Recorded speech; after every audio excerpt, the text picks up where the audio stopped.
Let's go. Jesus Christ, the Messiah who never showed up, Jesus Christ, miracle worker, divine son, and the world's longest-running imaginary friend. But here's the kicker. There's a growing mountain of evidence, and lack thereof, that suggests he never existed. The earliest references to Jesus, including Paul's letters, describe him in vague spiritual terms, not as an actual dude walking around Galilee.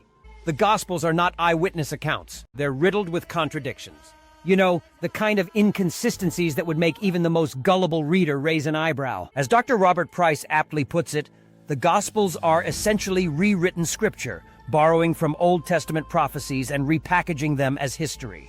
They're not historical documents. It's more like they reverse-engineered the narrative to make him fit. Now let's turn to the apologists, those poor souls doing intellectual backflips to prove Jesus existed. Their arguments are so bad they deserve their own stand-up special. People died for their beliefs, so it must be true.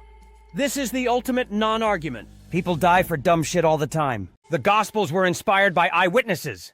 Except they weren't. As Bart Ehrman explains, the Gospels were written anonymously and decades after the fact. The authors never met Jesus, and they couldn't even get their timeline straight.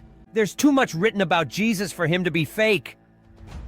By this logic, Batman is real because we've got movies, comics, and action figures.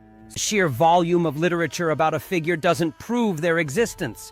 It just proves humans love a good story. The verdict: Jesus is fiction. So where does that leave us? Jesus isn't history, he's theology. He's a mythological figure born out of a blend of Jewish messianic expectations and pagan mystery religions. The Gospels aren't biographies, they're propaganda. And the apologists? They're the intellectual equivalent of someone trying to argue that Shrek is based on a true story.